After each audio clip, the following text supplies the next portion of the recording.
Hey guys, it's Babu again, and in this episode what I wanted to do is try to help you guys understand how lenders price their mortgage rates. So understanding mortgage rates is not the easiest thing to do, but I'm going to try my best to actually help you guys out so that it's a little more clear when it comes time to looking for your home and looking for mortgage rates at that point. So first of all, you have to understand that the lowest rates that you will get still within the A space of lending is the specials and the promotions that you're actually going to get. Now, the specials and promotions are rates, a lot of the times, quick close specials that you might get, or rates that are pretty much discounted, or certain brokerages that you might have access to. Now, those are the best rates that you get, and they tend to be very short-lived for 2 weeks to a month at a time, and you have to keep your eye out. You have to be working with someone that's actually keeping an eye out for that and making sure that that low rate is actually applied to you regardless of which lender you actually go with.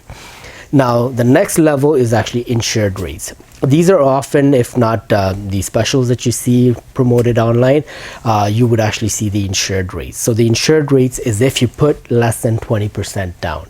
Now, that is the ideal situation for lenders because, you know what, hey, that actually covers their risk levels.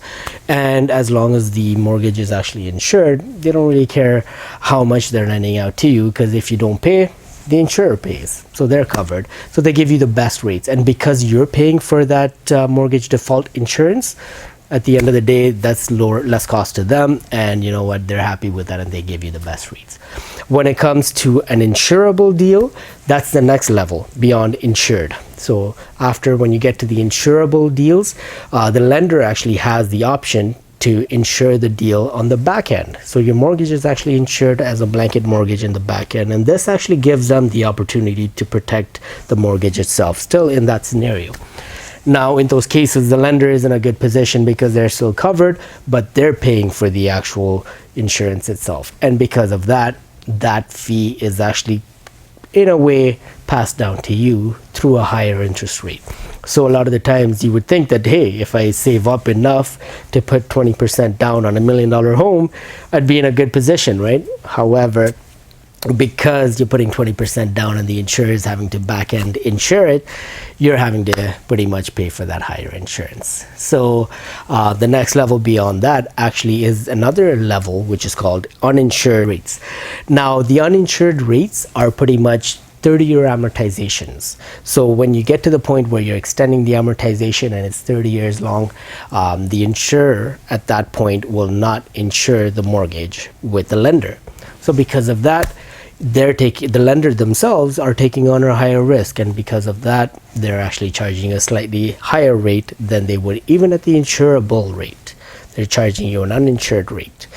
Beyond that, there are the rental rates that you need to be aware of, and the rental rates are pretty much just because there's someone else living in your home, and at the end of the day, you never know what they're going to do to the home and if it's going to make it a livable space when they have to actually sell that property in the future, if for whatever reason they have to sell it. So the risk of the property being kept in good condition is slightly lower than if you were living in it and you own the property itself.